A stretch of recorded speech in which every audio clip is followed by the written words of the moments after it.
Hello friends, welcome to my channel and guidelines. Friends, আজ আমি আপনাদের সঙ্গে একটি ইম্পর্টেন্ট বিষয় নিয়ে আলোচনা করতে এসেছি। বিষয়টি হলো আমার কমেন্ট বক্সে আসা কোয়েশ্চেনগুলো নিয়ে। আমার কমেন্ট বক্সে আমার ফ্রেন্ডস একজন লিখেছেন যে মরিবার পিছত নাকি স্পেশাল টেট হব লাগে। এই কমেন্টটি আমাকে হার্ট করছে, কারণ আমরা মরবার জন্য আসিনি, আমাদেরকে অনেক কিছু করতে হবে। তাই ফ্রেন্ডস, এ ধরনের চিন্তাধারা করবেন না, টেনশন করবেন না, ফ্রাস্ট্রেশনে যাবেন না। এ ব্যাপারটা আপনি বুঝে নিতে পারতেন, কারণ ইউনিক আইডি কেন ইস্যু করা হয়েছে, এবং আপনি নিশ্চয়ই ইউনিক আইডি কালেকশন করেছেন। তো কেন করেছেন? স্পেশাল টেট এক্সামে বসার জন্য। তো সিম্পল ব্যাপার, টেট হবে। এবার বলছি কবে হবে। কবে হবে তার কোনো নোটিফিকেশন আমি এখনও পাইনি, তবে আশা করছি যে মার্চ ফাইন্যান্সিয়াল ইয়ার এন্ডিং শেষ হওয়ার পর এ ধরনের কোনো খবর আপনারা পেয়ে যাবেন।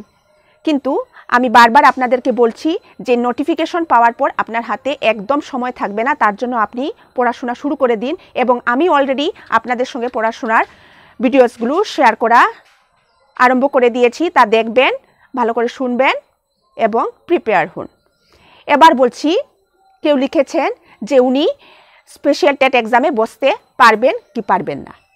তার কারণ হলো, স্পেশাল টেট এক্সামে যারা বসবে তারা শুধু এসএসের আন্ডারে চাকরি করছে বা